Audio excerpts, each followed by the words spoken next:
Welcome to PS Tamil academy YouTube channel. நம்ம channel இப்போ தான் ஃபஸ்ட் டைம் பார்க்குறீங்க அப்படின்னா சப்ஸ்கிரைப் பண்ணி வச்சுக்கோங்க. டிஆர்பி படிக்கக்கூடியவங்களுக்கு பயனுள்ள வகையில் இந்த சேனலில் வீடியோக்கள் வருது.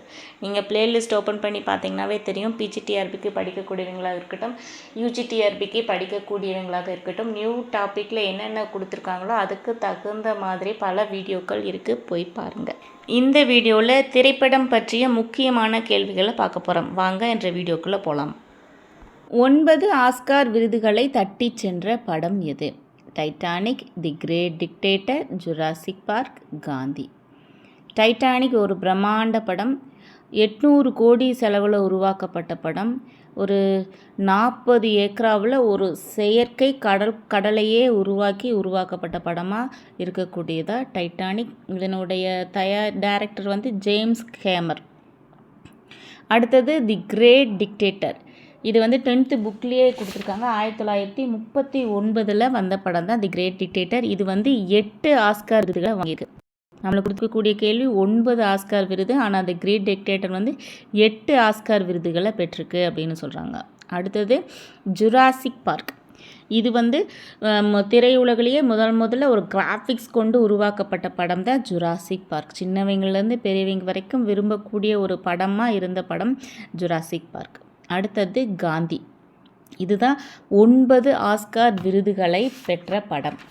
இது சிறந்த படம், நடிகர், ஒளிப்பதிவு, டைரக்ஷன், வசனம், காட்சியமைப்பு, இது எல்லாத்துக்கும் சேர்ந்து ஒரு 9 ஆஸ்கார் விருதுகளை வாங்கியிருக்கு. இதனுடைய யார் தயாரித்தாங்க அப்படின்னு பார்த்துக்கிட்டோம்னா அமெரிக்க நாட்டை சேர்ந்த ரிச்சர்ட் ஆட்டன் பரோ. நம்ம காந்தியை பற்றி எடுக்கிறதுக்கு இந்தியாவை பொறுத்த வரைக்கும் யாருமே ஒரு படம் எடுக்க முன் வரல. ஆனால் காந்தியை பற்றி தெரிஞ்சுக்கிட்ட ரிச்சர்ட் ஆட்டன் தான் தான் படம் எடுக்கிறேன் அப்படின்னு முன் வந்தவர் அவர் தான். ஆனால் படம் எடுக்கிறதுக்கு தகுந்த ஒரு பணம் இல்லை. அவர் இந்தியாவில் இருக்கக்கூடியவங்க கிட்ட ஒரு கடன் வாங்கி தான் என்ன பண்ணார் அப்படின்னா அந்த படத்தை எடுத்திருக்காரு. 1982 வந்த படம். இந்த படம் ஒரு சிறந்த படமாக இருந்திருக்கு. காந்தியினுடைய ஒரு வாழ்க்கை நிகழ்வுகளை கொடுக்கக்கூடிய படமாக இருந்திருக்கு. அப்படி பார்க்குற பொழுது இந்த படத்தில் காந்தியாக நடிக்கிறதுக்கு யாரை வைக்கலாம் அப்படி சொல்லி பார்க்குற பொழுது நிறையா பேர்த்த தேடுறாங்க. ஆனால் காந்தியினுடைய முக ஜாடையில் யாருமே அவருக்கு அமையலை. அப்படி பார்க்குற பொழுது ஒரு நாள் பிரிட்டிஷ் தொலைக்காட்சியில் ஒருத்தர் நடிக்கிறாரு, பென் கிங்ஸ்லி. அவர் பார்க்குற பொழுது காந்தியினுடைய ஜாடை அமைப்பு அருமையாக அமைஞ்சிருக்கு அப்படின்னு சொல்லிட்டு ஒரு படத்தை எடுக்க ஆரம்பிக்கிறார். அந்த படம் ரொம்ப கஷ்டப்பட்டு எடுக்கிறாரு. அந்த வெளியிடுறதுக்கும் ரொம்ப கஷ்டப்படுறாரு. ஆனால் அதனுடைய வசூல் அப்படின்னு பார்த்துக்கிட்டோம்னா இந்தியா கிட்ட கடன் பெற்ற பணத்தை ஒரே செக்கில் அந்த கடனை திருப்பி தரக்கூடிய வகையில் அந்த படம் ஓடி இருக்குன்னா பார்த்துக்கோங்களேன். ஸோ அதனுடைய சிறப்புன்னு பார்த்துக்கிட்டோம்னா 9 ஆஸ்கார் விருதுகளை தட்டி சென்ற படம்.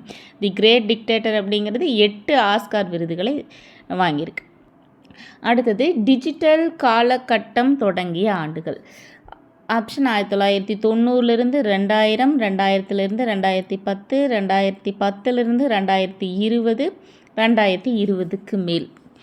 இப்போ பார்க்குற பொழுது அந்த படங்கள் எப்படி வந்துச்சு அப்படின்னு சொல்லி பார்த்துக்கிட்டோம் அப்படின்னா கால வரிசையாக பிரிக்கிறாங்க. அந்த கால வரிசை பார்த்துட்டோம் அப்படின்னா இதுக்குண்டான ஆன்சர் நம்மளால் சொல்ல முடியும். இப்போ அந்த கால வரிசையில் எப்படி பிரிக்கிறாங்க அப்படின்னா அந்த படங்களினுடைய கதையின் அமைப்பிலையும் சரி, அந்த படங்கள் எடுக்கக்கூடிய உத்தி முறைகள் ப்ளஸ் அதே சமயத்தில் அந்த கலர், அந்த black and white colour cinema ஸ்கோப்பின் அடிப்படையில் எடுக்கக்கூடிய படங்களை வச்சு காலக்கோடுகளாக பிரிச்சிருக்காங்க. அப்படி பார்த்துக்கிட்டோம்னா 1934 முதல் தமிழ் வண்ண திரைப்படம்னு சீதா கல்யாணம் அப்படிங்கிற படத்தை சொல்கிறாங்க, கலர் படம் சொல்கிறாங்க. அடுத்தது 1940 கைவண்ண தொடர் கொண்ட முதல் தமிழ் திரைப்படம் பக்த சேதா அப்படிங்கிறாங்க. இப்போ வண்ணப்படம் கைவண்ண தொடர் கொண்ட படம் அப்படின்னு பார்த்துக்கிட்டோம்னா அது என்ன அப்படின்னா அந்த காலத்தில் ஒரு சில காட்சிகளுக்கு கையாலேயே வண்ணம் தீட்டி அந்த படத்தை உருவாக்குவாங்களாமா. அந்த காட்சி அமைப்புகள் அந்த ஃபிலிம் ரோல் எல்லாம் உருவாக்குவாங்களாம். அப்படி உருவாக்கப்பட்டது தான் அந்த கைவண்ண தொடர் கொண்ட முதல் தமிழ் திரைப்படம். அதுவுமே என்ன பண்ணுவாங்க அப்படின்னா, ஒரு சில படங்களில் ஒரு சில காட்சிகளுக்கு மட்டும் கலராகவும் ஒரு சில காட்சிகள் கருப்பாகவும் அமையும். பிளாக் அண்ட் ஒயிட்லேயும் கொடுப்பாங்க. அப்படி கூட பிரித்து இந்த லிஸ்ட்டில் கொடுத்துருக்காங்க. கைவண்ண தொடர் கொண்ட முதல் தமிழ் திரைப்படம் பக்தசீதா. முதல் முழு நீள வண்ண தமிழ் படம் அப்படின்னு பார்க்குறபோது ஹரிதாஸ். இந்த ஹரிதாஸினுடைய படம் எல்லாத்துக்குமே தெரியும், மிகவும் சிறப்பான படம். 784 நாள் தொடர்ந்து ஓடிய படமாக சொல்கிறாங்க. 784 நாள். அப்படி பார்த்துக்கிட்டு அப்படிங்கன்னா எத்தனை வருஷங்கள் ஓடிருக்கும் அப்படின்னு பார்த்துக்கோங்க. 2 வருஷத்துக்கு மேலே தொடர்ந்து ஓடிருக்கான். ஒரு 2 தீபாவளியை தாண்டிருக்கு அப்படின்னு கூட சொல்கிறாங்க. அப்படி ஓடப்பட்ட படம் தான் இந்த ஹரிதாஸ். அடுத்தது கைவண்ண வரிசையுடன் கடைசி படம். அந்த கைவண்ண வரிசையில் ஒரு கடைசியாக என்ன படம் வந்துச்சுன்னா வேதாள உலகம் 1948 வந்திருக்கு. அந்த கைவண்ணம் அந்த வண்ணத்துக்கு அடுத்து வந்த படம் வந்து அமைப்பு கலர் அமைப்புன்னு பார்த்துக்கிட்டோம்னா கேவா கலர். இந்த கேவா கலர் அப்படிங்கிறது என்னென்னா, இப்போ வந்து ஒரு பொருளை வாங்குகிறாங்க அப்படின்னா அந்த பொருளினுடைய தரத்துக்கு தகுந்த மாதிரி அந்த விலையினுடைய அமைப்பு இருக்கும். ஒரு நல்ல தரமாக இருந்துச்சுன்னா விலை அதிகமாக இருக்கும். தரம் கொஞ்சம் குறைவாக இருக்கிற பொழுது என்னாகும், அதனுடைய விலையும் குறைவாக இருக்கும். அப்படி பார்க்குறாங்க. இந்த கேவா கலர் அப்படிங்கிறது அந்த காலத்தில் கிடைச்ச ஒரு விலை மலிவான வண்ணம் கலர் கொடுக்கப்பட்டது. அதுதான் அந்த கேவா கலர். 1952 வந்த படம் கல்யாணம் பண்ணிப்பார். அடுத்தது முதல் முழு நீள கேவா கலர் தமிழ் திரைப்படம் அலிபாபாவும் 40 திருடர்களும் 1956. அடுத்தது டெக்னிக் கலர். இதனுடைய அட்வான்ஸாக கொஞ்சம் விலை உயர்ந்ததாக கொடுக்கக்கூடிய கலராக வந்தது இந்த டெக்னிக் கலர். 1959 வந்திருக்கு. என்ன படம் வந்துச்சு அப்படின்னா அதிசய பெண். அடுத்தது 1959 அந்த டெக்னிக் கலரில் அச்சிட்டு வெளியிடப்பட்ட முதல் முழு நீள தமிழ் திரைப்படம் வீரபாண்டிய கட்ட பொம்மன். அப்போவே பார்த்தோம், ஒரு சில காட்சிகள் பிளாக் அண்ட் ஒயிட்டில் இருக்கும், அதே சமயத்தில் கலரில் இருக்கும். அப்படி பார்க்குற பொழுது டெக்னிக் கலரில் முழு படமாக வந்த படம்னு பார்த்துக்கிட்டோம்னா வீரபாண்டிய கட்ட பொம்மன். அடுத்தது ஈஸ்ட்மேன் கலர். ஈஸ்ட்மேன் கலர் வந்து ஒற்றை துண்டு வண்ண முறை அப்படின்னு சொல்லுவாங்க. அந்த ஈஸ்ட்மேன் கலர் அப்படி வந்த படம் தான் என்ன அப்படின்னா ராஜமலைய சிம்மன் மற்றும் தெய்வ பழம் அப்படிங்கிற படம் 1959 வந்திருக்கு. அடுத்தது 1962 முழுவதுமாக அந்த டெக்னிக் கலர் மட்டுமே படமாக்கப்பட்ட ஒரே தென்னிந்திய திரைப்படமாக கொஞ்சம் சலங்கையை சொல்கிறாங்க. அடுத்தது 1963 முழுக்க அந்த கேவா கலரில் எடுக்கப்பட்ட கடைசி அதனுடைய இந்த கேவா கலர் முடியுது என்ன படம்னா லவ குசா அப்படிங்கிற படம். அடுத்தது ஈஸ்ட்மேன் கலர் வரும். அடுத்தது சினிமா ஸ்கோப் வரும். அப்படி பார்க்குற பொழுது முழுக்க ஈஸ்ட்மேன் கலரில் எடுக்கப்பட்ட முதல் தமிழ் படம் காதலிக்க நேரமில்லை 1964 வருது. அடுத்தது சினிமாஸ்கோப்பில் வந்த முதல் தென்னிந்திய வண்ண திரைப்படம் ராஜராஜ சோழன் 1973. அடுத்தது ஓரளவு வண்ணத்தில் எடுக்கப்பட்ட கடைசி தமிழ் திரைப்படமாக எதை சொல்கிறாங்க அப்படின்னா சுவாதி நட்சத்திரம் 1974 வந்திருக்கு. அடுத்தது அந்தரங்கம் மழை மேகம் 1976 வந்த படம். ஓரளவு வண்ணத்தில் கொண்டு வர்றாங்க.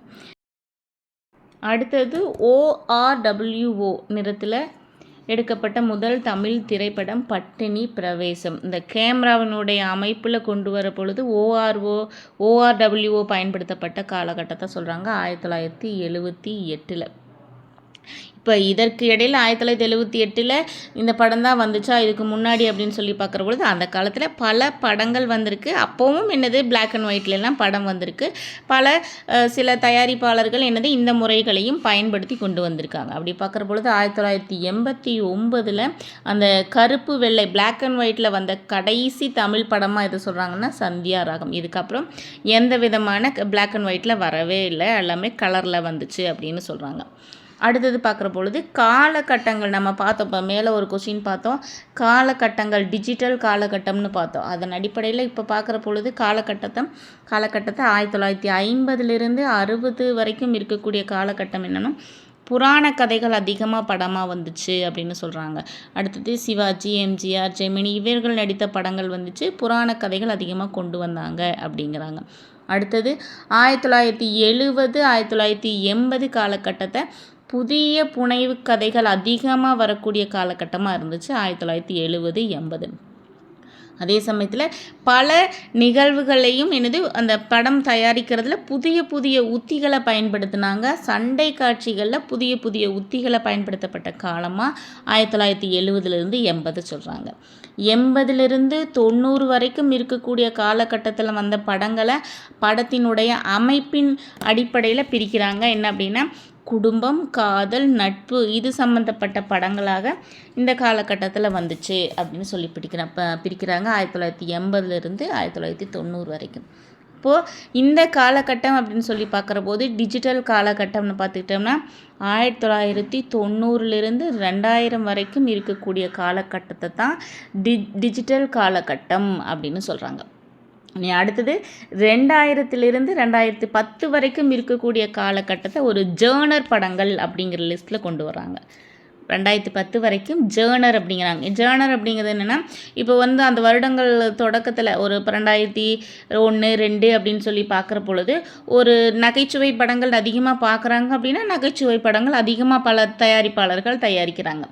அடுத்தது ஒரு குடும்ப பாங்கான படங்கள் விரும்புகிறாங்க, ஒரு பேய் சம்மந்தப்பட்ட படங்கள் விரும்புகிறாங்க அப்படின்னா அப்போ அதற்கு சம்மந்த மாதிரி ஒரு ஜேர்னராக ஒரு அப்படியே லைனில் அதுலேயே வரும். ஒரு படம் வருது அப்படின்னா அந்த பேய் படங்களாக தொடர்ந்து படங்கள் வெளிவர்றது அந்த ஜேர்னர் லிஸ்ட்டில் வந்தது 2000 2010 வரைக்கும். அடுத்தது 2010 2020 அப்படின்னு சொல்லி பார்க்குற பொழுது இது இப்படி ஜேர்னராக இல்லாமல் கலவை படங்களை கொண்டு வந்திருக்காங்க. எந்த படங்களாகவும் இருக்கக்கூடியதை மக்கள் விரும்புகிறாங்க. நகைச்சுவை ஒரு தீபாவளிக்கு ஒரு படம் வருது அப்படின்னா நகைச்சுவையாகவும் இருக்கும், அதே சமயத்தில் ஒரு த்ரில்லராகவும் இருக்கக்கூடிய படங்களை விரும்பக்கூடிய காலகட்டமாக 2010 2020 சொல்கிறாங்க. அதே சமயத்தில் இதில் இந்த காலகட்டத்தில் CG அப்படிங்கிற ஒரு கம்ப்யூட்டர் கிராஃபிக்ஸை பயன்படுத்தப்பட்ட காலமாக சொல்கிறாங்க 2010 2020. அடுத்தது 2020 அப்படின்னு சொல்லி பார்த்துக்கிட்டோம் அப்படின்னா இந்த திரைப்படம் அப்படிங்கிறது ஒரு தியேட்டருக்கே போகாமல் வீட்டிலே இருந்து அந்த OTT பயன்படுத்தி பார்க்கக்கூடிய காலகட்டமாக பிரிக்கக்கூடியது தான் 2020க்கு மேலே இருக்கக்கூடிய காலகட்டமாக பிரிக்கிறாங்க. அப்போ இப்படி பார்த்துக்கிட்டு அப்படின்னா ஃபஸ்ட்டு 9 ஆஸ்கார் விருதுகளை தட்டி சென்ற படம் அப்படின்னு பார்த்துக்கிட்டோம்னா Gandhi, the great dictator 8 Oscar விருதுகளை வாங்கிய படம் அப்படின்னு பார்த்துக்கிட்டோம். காலகட்டங்கள் அப்படின்னு சொல்லி பார்க்குற பொழுது என்னென்ன காலகட்டங்கள் இருந்துச்சு அப்படின்னு பார்த்துக்கிட்டோம். இந்த 1990 2000 வரைக்கும் இருக்கக்கூடிய காலகட்டத்தை பார்க்குறதுக்கு தான் நம்ம என்னென்ன காலகட்டங்கள் அடிப்படையில் இருந்துச்சு அப்படிங்கிறதையும் நம்ம பார்த்தோம். அந்த பிளாக் அண்ட் ஒயிட், அடுத்தது டெக்னிக் கலர் பார்த்தோம், அதுக்கு முன்னாடி கேவா கலர், கைவண்ண வரிசையினுடைய அமைந்த படங்கள் அப்படிங்கிறதெல்லாம் பார்த்தோம். ஸோ இப்போ 2020 அப்படின்னு பார்த்துக்கிட்டு அப்படின்னா OTT வரக்கூடிய ஒரு படமாக இருக்குது அப்படின்னு சொல்கிறாங்க. அதனுடைய தொடக்கம் முதல் எண்டு வரைக்குமே இந்த பகுதியில் நம்ம பார்த்தாச்சு. இந்த வீடியோ உங்களுக்கு பயனுள்ள வகையில் இருக்குதுன்னு நினைக்கிறேன். தேங்க்யூ.